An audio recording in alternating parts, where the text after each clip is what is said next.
इमरान भाई, इसमें एक प्रश्न लोग ये भी पूछेंगे कि ट्रंप हमारा बाप है क्या। ये तो ये इस तरह से भी पूछना चाहिए कि ट्रंप हमारा बाप है क्या, कि अगर वो कह दे रहा है, कुछ भी झूठ बोल दे रहा है तो हम तुरंत उसको मान लें। नहीं तो हम जवाब देना। तो जवाब तो संसद में दिया। नहीं जवाब दे। नहीं, एक बार भी नहीं दिया। एक बार नहीं दिया साहब। ऑपरेशन सिंदूर में हमने पाकिस्तान को बहुत मारा ना। सच कहाँ मारा? नहीं मारा। कहाँ मारा? ऑपरेशन सिंदूर में पाकिस्तान क्या को मारा बताइए ना। और लेकिन मुझे बताइए, राहुल गांधी का ये जानने में क्या इंटरेस्ट था कि कितने रफेल गिरे। आप बताइए ना, कितने रफेल गिरे, हाँ। कितने रफेल गिरे। तो पूरे विश्व में हमारी राफेल का शेयर पता कितना गिरा? तो आप शेयर गिराने के लिए पूछ नहीं, मुझे बताइए ना, राफेल का शेयर क्यों गिर गया था? तो ये राहुल गांधी के सवालों से ही तो गिर रहा नहीं, बताइए ना क्यों गिर गया था। था। राहुल गांधी ये पता करने के लिए सवाल पूछ रहे थे कि चीजें उसके शेयर ऐसी हैं क्यों गिर जिनका मैं गए। यहाँ जवाब नहीं देना चाहता, आपको अलग दे दूंगा। तब आप मानते हैं कि ऑपरेशन सिंदूर बहुत सक्सेसफुल था और नरेंद्र मोदी ऑपरेशन सिंदूर में इसमें कोई लेना देना नहीं। और ट्रंप हमारा बाप है क्या? एक बात तो बताइए। वो वहां से बता देता है मैंने 100%। अरे तू हमारा बाप है क्या? रोटी तू ही देगा भाई, देने वाला खुदा है, ईश्वर है, भगवान है। तू कहां से हो गया कि मैंने 100% 200% लगा देते हैं। अरे मुझे तकलीफ क्या होती है? तकलीफ ये होती है कि जब वो इस तरह से धमकाता है तो हमारे देश के प्रधानमंत्री 140 करोड़ लोगों का नेतृत्व कर रहे हैं। प्रधानमंत्री जी को मजबूती के साथ जवाब देना चाहिए, मजबूती के साथ बोलना चाहिए कि ट्रंप झूठ बोल रहा है।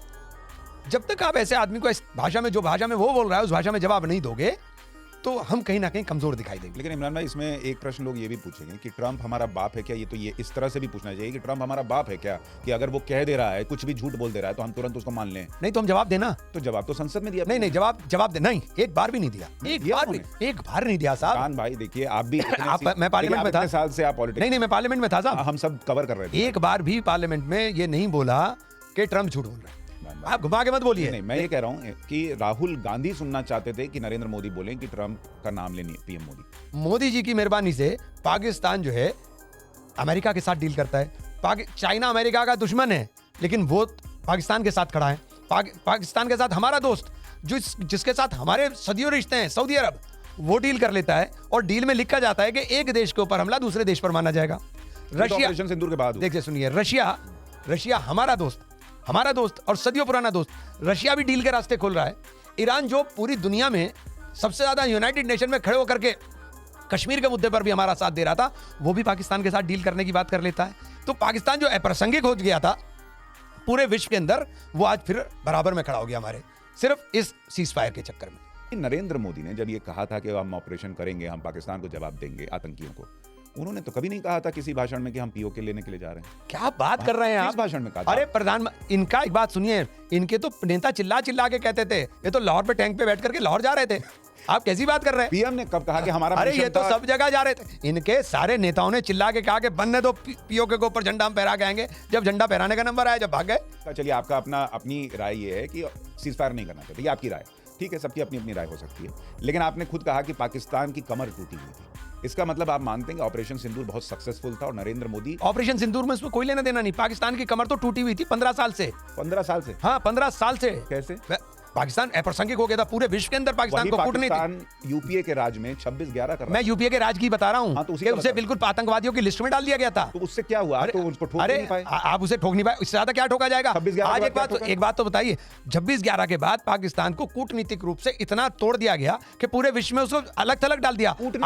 आपने सुनिए, आपने क्या किया कि आपके बाद यूनाइटेड नेशन की जो उप समिति का चुनाव होता है, आतंकवाद का पोषक देश, आतंकवाद को पनाह देने वाला देश, वो उस उप समिति का चेयरमैन बन जाता है पाकिस्तान। लेकिन मुझे बताइए, राहुल गांधी का ये जानने में क्या इंटरेस्ट था कि कितने रफेल गिरे? उन्होंने एक बार भी नहीं पूछा कि उनका कितना फोड़ा। वो बार बार पूछते रहे हमारे कितने फूटे। क्यों? नहीं तो दोनों के पूछ रहे थे वो तो। नहीं अपने पूछ रहे। नहीं दोनों के अपने पूछ रहे। बताइए ना, कितने रफेल गिरे? कितने रफेल गिरे? तो पूरे विश्व में हमारी रफेल का शेयर पता कितना गिरा? तो आप शेयर गिराने के लिए पूछ? नहीं, मुझे बताइए ना, रफेल का शेयर क्यों गिर गया था? तो ये राहुल गांधी के सवालों से ही तो गिर रहा था। नहीं, बताइए ना क्यों गिर गया था? राहुल गांधी ये पता करने के लिए सवाल पूछ रहे थे कि चीजें जिनका मैं यहाँ जवाब नहीं देना चाहता, आपको अलग दे दूंगा। नहीं, लेकिन देखिए, अभी मैंने ढिल्लो साहब का KJS, lieutenant general KJS Dhillon जो रिटायर हो गए, जो 15 कॉप को उन्होंने कमांड किया था, उनका पॉडकास्ट किया था। उन्होंने कहा ये जो सवाल था ना कि कितने रफेल गिरे, सोशल मीडिया से लेकर जहां भी पूछा गया, ये आर्म्स लॉबी का सवाल था। उनकी अपनी लड़ाई थी, उनको रफेल को नीचा दिखाना था। मैं इसका जवाब यहाँ दे नहीं पाऊंगा। क्यों? नहीं, बहुत सारी चीजों के तकाजे हैं कि नहीं देना चाहिए देश के लिए। आपने कहा ना कि ऑपरेशन सिंदूर में हमने पाकिस्तान को बहुत मारा ना सच? कहाँ मारा? नहीं मारा। कहाँ मारा? ऑपरेशन सिंदूर में पाकिस्तान क्या को नहीं मारा बताइए ना। अरे 11 एयरबेस फोड़ दिया। अभी आपने बोला मारा? पाकिस्तान जो है वो घुटनों पे था। घुटनों पे क्या मारा, एक बात तो बताइए। ये मारना थोड़ी ना था। नहीं अरे मारा। मारना तो पीओके पे झंडा फहराना था। तो उसके पहले जो हुआ सब हाँ देखिए, जो उन्होंने बम मारे, हमने बम मारे, हमने नुकसान दिया। का कहाँ बम चला? हमने ड्रोन से फोड़ दिया। अब छोड़िए, हम ये इस चीज़ को यहाँ नहीं बोलना चाहता। बहुत सारी चीज़ें हैं, मैं यहाँ नहीं बोलना चाहता क्योंकि वो मेरे देश के लिए, अपने देश के लिए मैं ऐसी बात नहीं बोलेंगे तो हम यहाँ। इमरान भाई लोग बोलेंगे आपने कब कहा? आपने फिलिस्तीन के साथ कब दिखाई?